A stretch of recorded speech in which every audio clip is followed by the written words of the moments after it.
इन पर अश्रद्धा करवाता है। लेकिन जैसे हम कड़वी दवा भी खाते हैं ना, तो हमारी रुचि नहीं है पर हम खाते हैं, ऐसे ही मान करके राधा राधा जपो, नाम जप करो, भगवान तुम्हारा मंगल करेंगे। वो बड़े मंगल भवन है। आपके ऊपर कृपा ना हुई होती तो आप वृंदावन ना आए होते।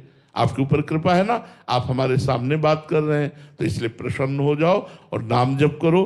कोई गंदा भोजन, गंदे आचरण, गंदा संग, इनका त्याग करो और नाम जप करते हुए 1 महीना बाद फिर हमसे मिलो आप, ठीक है? बस एक प्रश्न और। आप बताओ,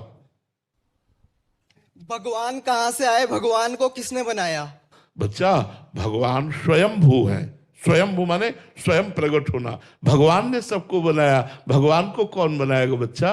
भगवान स्वयंभू है। स्वयं माने स्वयं प्रकट होना, स्वयं सच्चिदानंद है।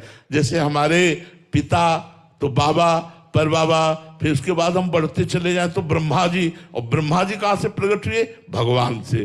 तो भगवान स्वयं प्रकट है, भगवान को किसी ने प्रकट नहीं किया, भगवान को किसी ने नहीं बनाया। भगवान स्वयं प्रकट है, स्वयं अपने आप का निर्माण करके इन रूपों में भगवान विराजमान, सब रूपों में एकोहम बहुत श्यामा, वही भगवान बहुत रूपों में विराजमान, ठीक है?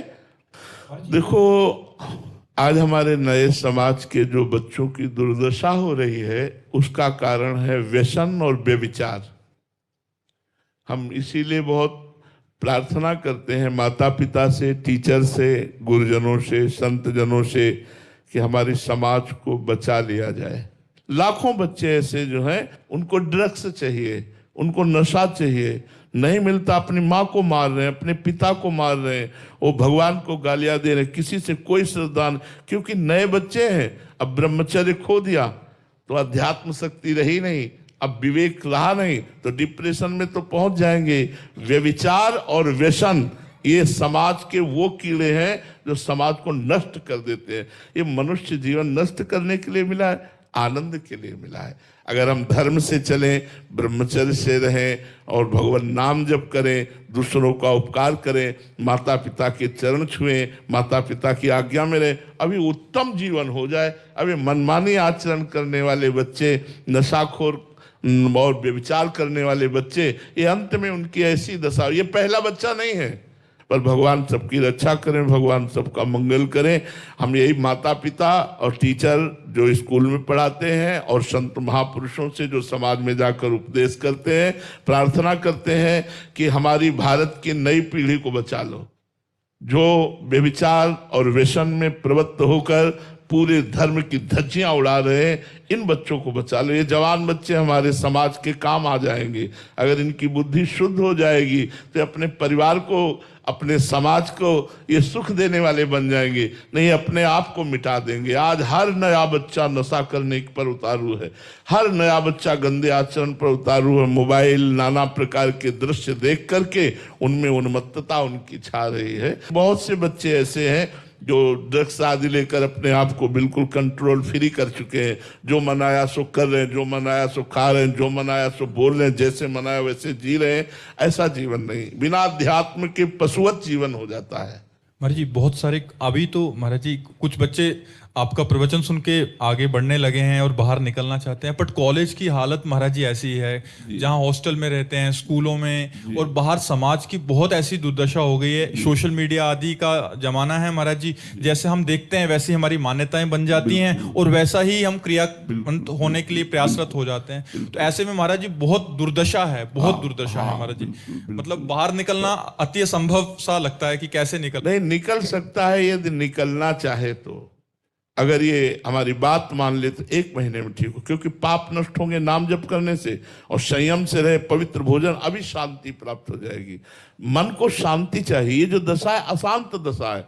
किसी दवा में इतनी ताकत नहीं कि तुम्हें शांति दे सके।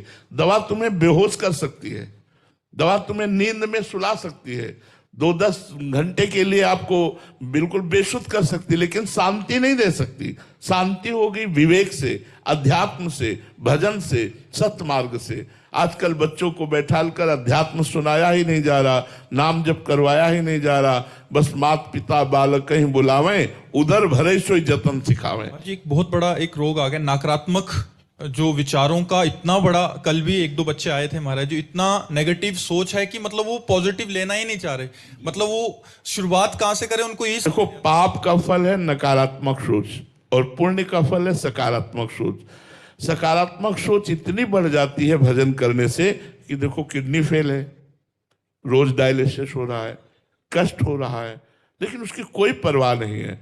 नकारात्मक सोच इतनी बुरी होती है कि वो स्वस्थ है, सब अंग उसके पुष्ट हैं, लेकिन बेकार जीवन है। पाप और पुण्य ये दो कर्म हैं। अब पुण्य कर्म करना नहीं चाहता, पाप कर्मों में रत है, तो निगेटिव सोच तो बढ़ेगी ही बढ़ेगी। फिर परिणाम में नकारात्मक सोच में न भगवान को मानेगा, न संत को मानेगा, न शास्त्र को मानेगा, दुर्गति को प्राप्त होता चला जाएगा। ये तो भगवान की बड़ी कृपा है कि आज हमारे भारत की समाज संतवाणी सुन रही है, सत्संग सुन रही है, सुधरना चाहती है।